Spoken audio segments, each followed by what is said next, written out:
Bueno, Palo, gracias por venir. Te había invitado porque estás insistiendo con lo de alcoholemia cero. Estás insistiendo para que se vote el proyecto. Perdió estado parlamentario porque no se trató en el Senado y ahora volvés a insistir. Yo soy, como todo ignorante, uno de los primeros, ¿tiene que ser cero la alcoholemia? Bueno, en realidad es la discusión. En el mundo se da esa discusión, inclusive la Organización Mundial para la Salud, que en su momento recomendaba 0,5, hoy ya recomienda 0,3. Lo que sucede nosotros, el criterio que tomamos para poder presentar este proyecto, bueno, en primer lugar obviamente es rescatar y tomar la iniciativa y el reclamo de todas las organizaciones no gubernamentales que se conformaron a partir del dolor, que son los familiares de víctimas de accidentes de tránsito, que son los que no solamente militan la problemática, sino que aparte trabajan todo lo que tiene que ver con la seguridad vial, y estudian y se capacitan, así que en sucesivas reuniones, bueno, uno también va adquiriendo elemento y va tomando conciencia. Y nosotros en nuestro país, en realidad la Ley Nacional de Tránsito tiene la prohibición y establece la alcoholemia cero desde el primer día que se sancionó para todos los conductores de transporte pesado y transporte público de pasajeros. Y en realidad no tiene razón de ser, no tiene mucha explicación de por qué un conductor de transporte público de pasajeros o de un camión que transporta mercadería debe tener alcoholemia cero, se le exige que no tome alcohol, y un conductor de un vehículo particular sí pueda beber alcohol. ¿Por qué? Porque en realidad, en primer lugar, científicamente, médicamente está comprobado que hasta una misma persona la tolerancia al alcohol no es siempre la misma. Depende de la situación que hayas vivido durante el día, el cansancio que tengas, si estás tomando algún fármaco, ya sea en forma permanente o en forma ocasional, te va variando la tolerancia. Es decir, concretamente, si vos tenés un alcoholímetro y te tomás 3, 4 vasos de cerveza, y si te medís, si al otro día tomás la misma cantidad de cerveza, no necesariamente te va a dar lo mismo que el día anterior. Entonces, en primer lugar, no tenemos un alcoholímetro incorporado en el cuerpo que nos suene una alarma. Digo, son tonterías lo que estoy diciendo, pero tiene que ver con el sentido común. Sí. Que a uno le advierta de que ya llegaste al límite de 0,50. Entonces, la verdad que un vaso de cerveza o un vaso de vino o cualquier bebida alcohólica modifica. En realidad, la diferencia entre la vida y la muerte, la diferencia entre ocasionar un accidente de tránsito, no, porque también es cierto que nadie puede discutir que también está comprobado que la ingesta de alcohol en realidad lo que te produce es que te modifica la capacidad de reflejo que tiene una persona. Entonces vemos por un lado esa contradicción. Algunos podrán decir, bueno, pero lo que pasa es que si vos sos chofer de transporte público de pasajeros, tenés a cargo vida de tercero. Pero bueno, si vos también sos un padre de familia que manejás y vas con tu familia, también estás a cargo de personas que tienen el mismo valor la vida. Pero aparte las personas involucradas, que son los terceros que no están en tu vehículo, o sea, el daño que vos podés ocasionar a un peatón o a cualquier otra persona o grupo de personas que se transporte en el otro vehículo afectado. Y bueno, después hay estadísticas que demuestran, muchísimas estadísticas que demuestran que hay una relación directa entre la siniestralidad vial y la ingesta de alcohol. En la mayoría de los accidentes que se producen, sobre todo en ruta, está presente el alcohol en alguno de los dos conductores.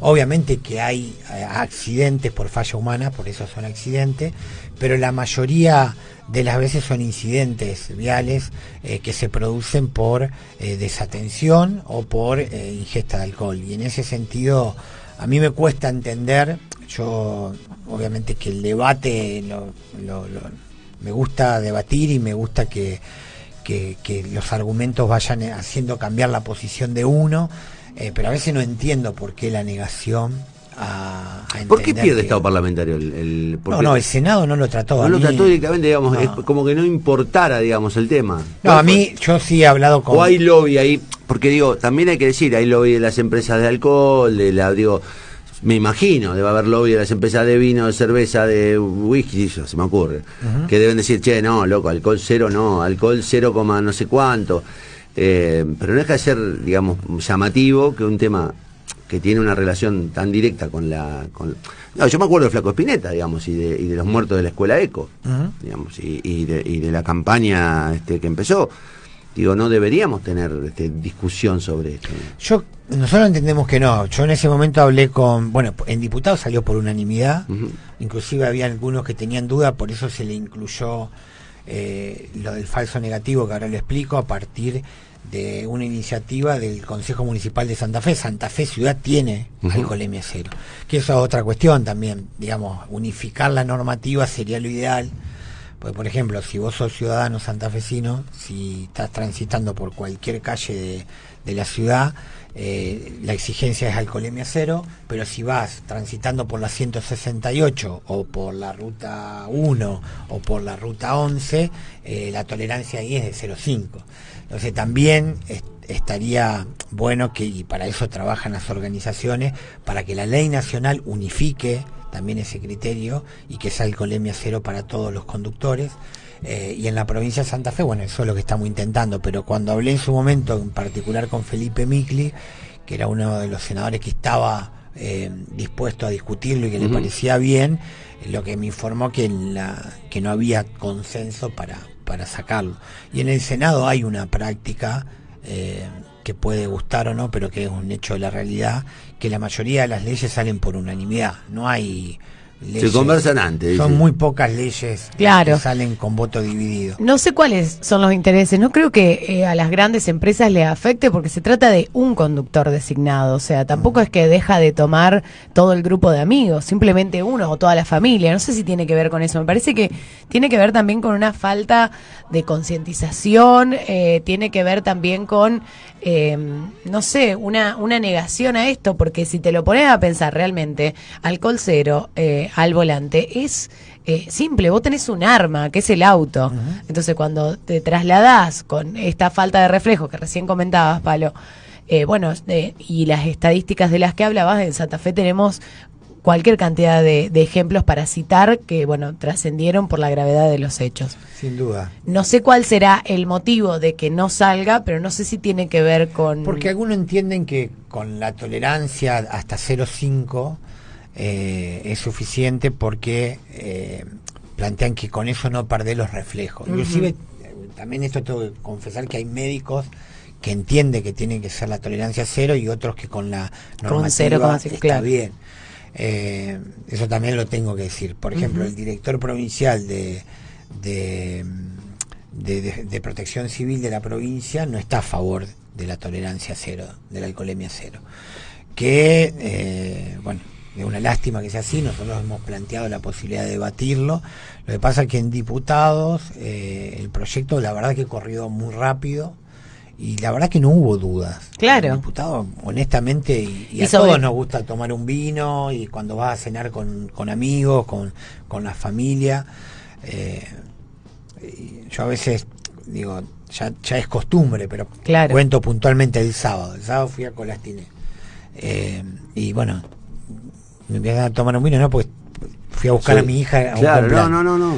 Y estaba Gaby, y Gaby, mi compañera, de noche no maneja, y me dice, bueno, tomo yo y manejás vos. Ya te sentí conductor designado. Cuando llego en la 168, la tercera vez que veo, a la altura de un poquito antes de La Guardia, debe ser el kilómetro 4, control. Sí, siempre hay 2 o 3 puestos en la ruta 160. Los 3 autos delante mío le hicieron alcoholemia. Y yo por dentro decía, haceme control. Claro. No me tocó. No te tocó. Claro. Igual aún yo sin tomar, cuando me hace control de alcoholemia, me pongo nervioso. ¿Sí? Sí, porque yo no tomo alcohol, la verdad que soy casi alcohol cero. Tomo vino en la cena, pero no soy de tomar alcohol. Y cuando me ha pasado que me paran y yo aún me pongo nervioso, digo. Porque es como una especie de temor al error o algo por el estilo, y es un hecho bochornoso si te encuentran con alcohol. Digo, está bien que nos avergüence. El falso positivo que nosotros planteamos es con 0,2. Si te llega a dar 0,2, no podés seguir circulando, Ujú. se te realiza la infracción. Más de 0,2, en realidad se te realiza la infracción, se te detiene hasta se retiene el vehículo, y bueno, lo que plantea en realidad la ley, que las sanciones son proporcionales a la gradación de alcohol que se encuentra en sangre. También nos pareció, y se trabajó muy bien en las comisiones, nos pareció bien que el monto, digamos, de la multa esté directamente relacionado con la cantidad de alcohol que se te registró en sangre. Yo pienso también que, no sé, para tener en cuenta al decidir esto, también hay que tener en cuenta todas estas familias que los están acompañando a todos ustedes, que tiene que ver con personas que han perdido un familiar en un siniestro vial. Entonces, bueno, verlo desde ese lado también creo que conmueve y que también lleva a resolverlo. Supongo que eso habrá pasado en diputados, ¿no? Sí, escuchar a los familiares de víctimas de siniestros viales termina, digamos, si alguno tiene dudas, no las deja de tener, porque en realidad, a ver, tengamos en cuenta que los familiares de víctimas fallecidas o mutilados, la mayoría fallecidas en incidentes viales, son los que, digamos, las víctimas. Bueno, también hay muertos, ¿y sí? Que eran los que provocaron el incidente y que tenían alcohol en sangre. Exacto. O sea que si uno ve los registros y la cantidad de muertes que hay sobre todo en las rutas, los registros obviamente que siempre son discutibles.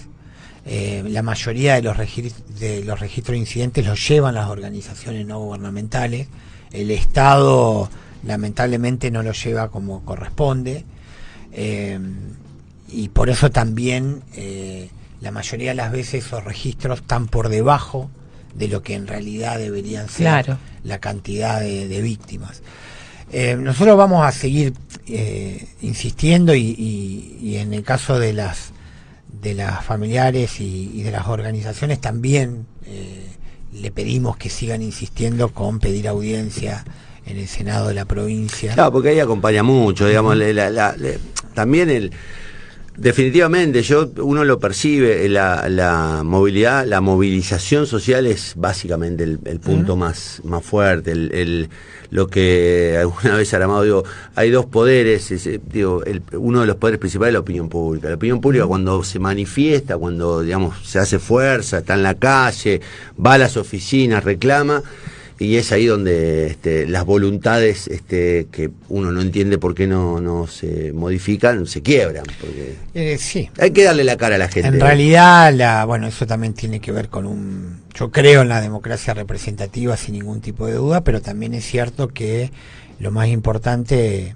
es el poder de la gente en la calle, sobre todo para romper el estado de confort, porque también hay que decir que muchas veces los ámbitos legislativos, que son los ámbitos más ricos de la democracia argentina, porque ahí es donde se expresa la diversidad de espacios políticos, también es cierto que en el caso del Senado de la provincia de Santa Fe, muy pocas veces se logró tener representación parlamentaria, partidos que expresan otras tendencias, que son considerados minoritarios. Uninominalidad, ¿no? Sí. De la senaduría es definitivamente un atraso desde el punto de vista constitucional. No podemos tener un solo representante por departamento, porque termina siendo por un voto el 100% de la representación. No hay pensamiento de la minoría, no hay, digo, de verdad, en algún momento cuando se den las condiciones para una reforma constitucional habrá que debatir. Yo sé que tengo una postura un poco que no les gusta mucho a los senadores, pero digo, yo creo que el Senado es casi una antigüedad. Creo que con la velocidad de las comunicaciones hoy alcanza con diputados y con una Cámara única, o si no, tiene que haber una multiplicidad de expresiones en el Senado, ¿no? Sí, sobre todo A ver, está bien, eso lo determina la voluntad popular sin ningún tipo de duda, ¿no? Pero del 83 hasta esta parte, representación parlamentaria en el Senado, tuvieron los dos partidos más importantes y mayoritarios, el radicalismo. Y no las minorías.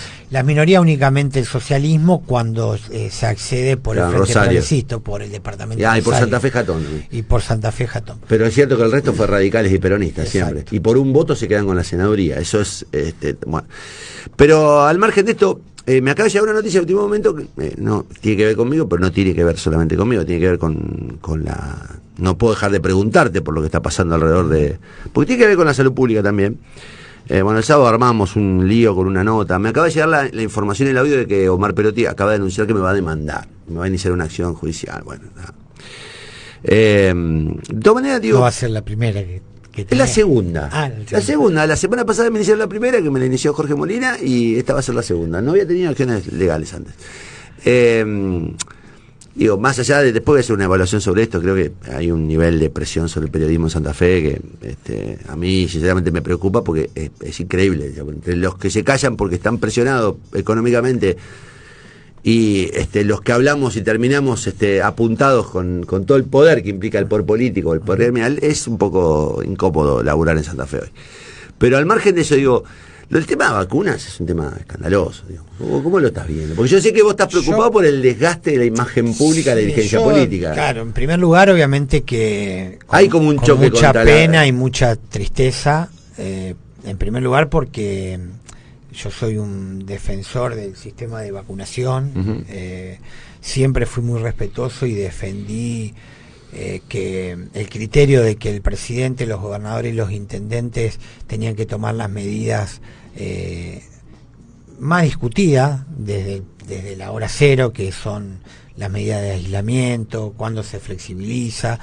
Siempre hemos sido muy respetuosos de eso y hemos bancado mucho hasta el propio gobernador Perotti todas las medidas que ha tomado en materia sanitaria. Sí hemos tenido críticas en cómo se asistió a los sectores que necesitaban el apoyo porque no podían producir, más en un gobierno que tiene una concepción muy fiscalista y que no invierte dinero donde lo tiene que invertir. Ahí sí fuimos muy críticos. Pero bueno, sabemos todo que hubo toda una corriente anticuarentena primero, después antivacuna. Hay un sector político concreto en la República Argentina que representa una de las partes de la grieta que se ha posicionado siempre muy contrario a cada una de las medidas que ha tomado el presidente. Entonces la verdad que esto lastima sin ningún tipo de duda, la falta de transparencia, lastima todo el sistema de vacunación y la gestión de la pandemia. A mí me parece que Alberto Fernández actuó correctamente, en forma rápida, y a partir de ahí lo más sano para todo el sistema es que todos los gobernadores y todos aquellos que hayan tenido acceso a las vacunas publiquen el listado de las personas que se vacunaron, la cantidad de vacunas y poder comparar. También digo que es muy difícil que uno pueda comprobar. Eso yo también no tengo ninguna duda. La provincia de Santa Fe te restan 100 vacunas o 200 vacunas y nosotros no vamos a poder comprobar entre ese cruzamiento. Pero tiene que haber, digamos, porque si no estás rompiendo el sistema. A ver, yo hablaba el sábado antes de publicar la nota, digo, el CIPAC, que es el sistema único de vacunación, digamos, tiene varios valores per se, que es que vos tenés ahí las personas que están vacunadas, me contaban, digamos, yo si tengo perdida pero eso, Connie, si lo haces por el sistema oficial. Bueno, pero digo, hace 10 años que está el sistema oficial. Entonces me decía bueno, pero si desviaron, vamos a hablar con nombre, si desviaron 3.000 vacunas a nivel nacional. Pero está violando, es muy grave porque digo, está rompiendo no solamente el esquema, pero además está rompiendo una cosa que es elemental, que es el tema de las estadísticas. Vos tenés que saber cuánta gente está vacunada, quién se vacunó, si está o no. Digo, podés cometer errores que pueden costar vida. Sin duda. Pueden costar vida. Lo que estoy diciendo, Connie, es que va a ser muy difícil, salvo que los funcionarios acepten, conocer cuáles son las personas que se vacunaron en forma incorrecta, salteándose la fila, haciéndose trampa. Va a ser muy difícil. ¿Por qué digo va a ser muy difícil? Porque no hay una vocación por decir sí, nos equivocamos. Vos fijate a una persona que respetaba mucho como el exministro de Salud de la Nación. En ningún momento dijo me equivoqué, pido disculpas. No, se fue con una carta pública. Se lo ocupa la Secretaría Privada. A la Secretaría. Y la verdad que eso no me parece que no suma, hubiese sido mucho más digno que reconozca que se equivocó. Y en la provincia de Santa Fe, bueno, ya hay algunos que dijeron sí, yo me vacuné, como el intendente de Rosario, Pablo Haskins. Si a mí me preguntás, yo creo que las personas que están expuestas en el territorio yo también, permanente se tienen que vacunar. El gobernador se tendría que vacunar. A ver, a lo del gobernador pasó una cosa muy loca, porque el gobernador, yo hice público que se había vacunado su madre y su esposa. Yo nunca lo mencionó a él. Y él sale a decir que él no se había vacunado. Dice, ni yo ni mi familia nos vacunamos. Y ayer sale el ministro de Seguridad a decir, sí, Perotti se vacunó la semana pasada. Bueno, esas contradicciones por sí solas me parece que hablan a la clara de que si en el propio gabinete hay contradicción si se vacunó. Bueno, no se pero vacunó. digo, ¿a quién le creo? Porque acá el problema es que lo que se quiebra, Palo, es la confianza en la palabra oficial. Sin duda, por eso digo que lo vivo con mucha pena y mucha tristeza, porque cuando las cosas no se hacen como corresponden, obviamente que se sigue sumando al descontento. Yo ayer hice un hilo de tuit, después buscalo. Ahora voy a ver. Que en realidad me parece central para todas las discusiones que se dan en la República Argentina. Yo por eso digo, es repudiable lo que hizo Ginés sin ningún tipo de dudas. Se tiene que transparentar para poder recuperar la confianza en todo el sistema de vacunación.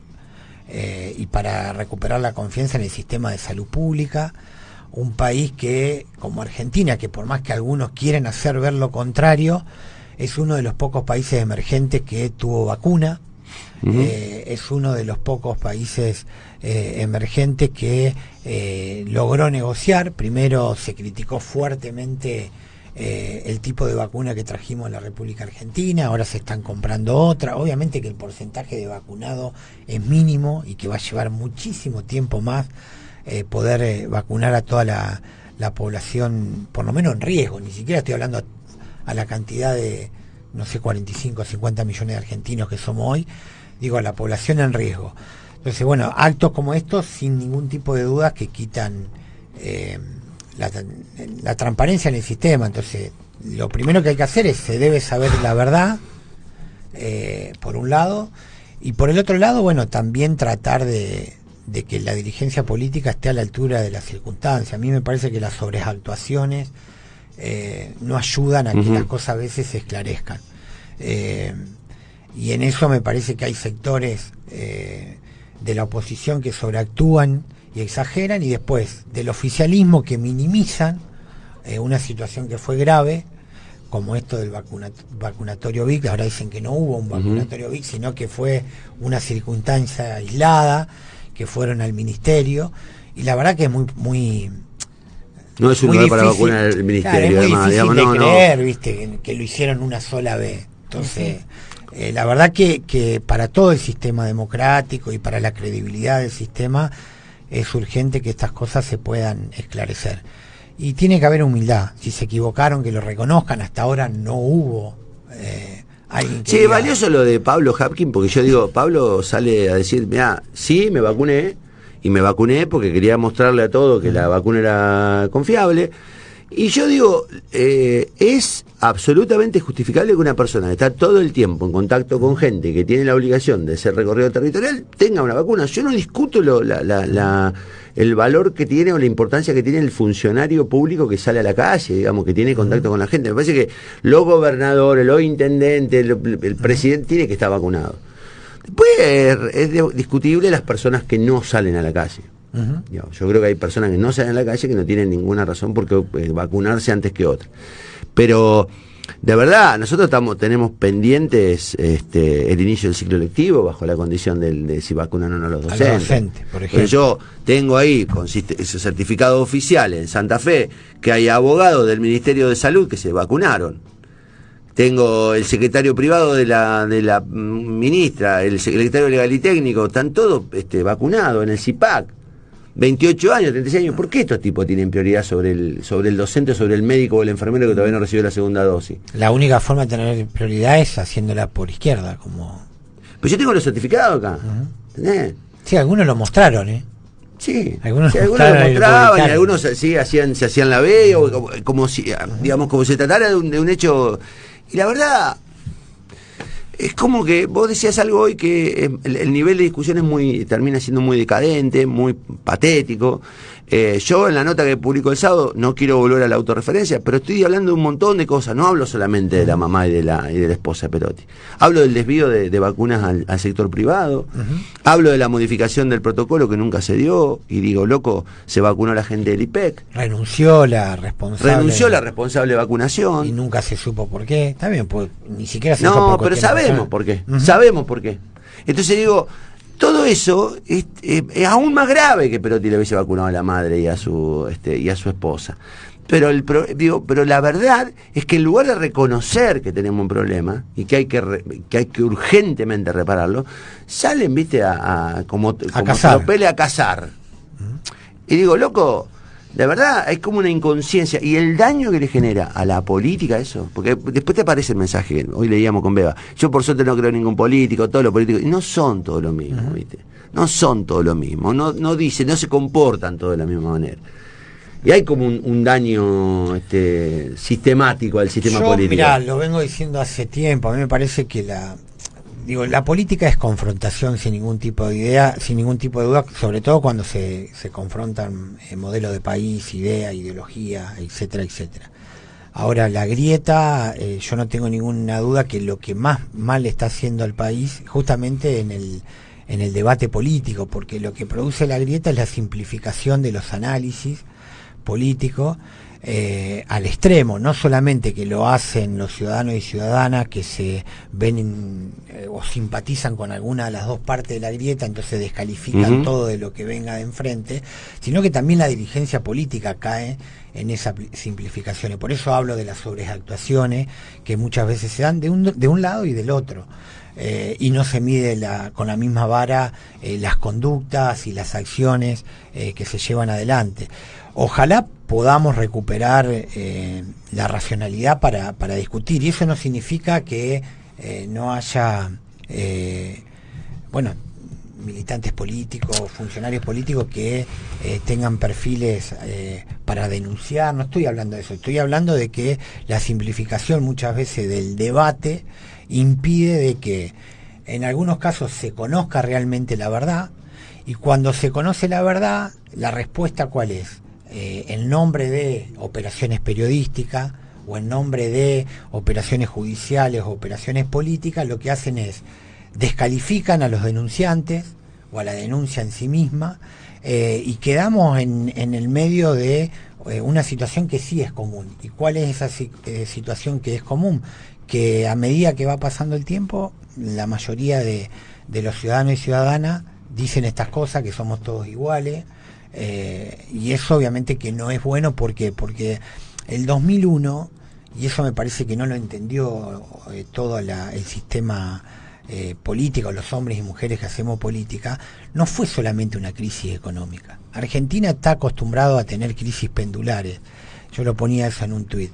En realidad el 2001 la crisis fue de representación política por la falta de credibilidad en la dirigencia política. Entonces muchos simplificaron que el 2001 estuvo asociado a la crisis económica, a la salida del corralito, de la convertibilidad, sí. Y que eso fue lo que ocasionó el estallido social.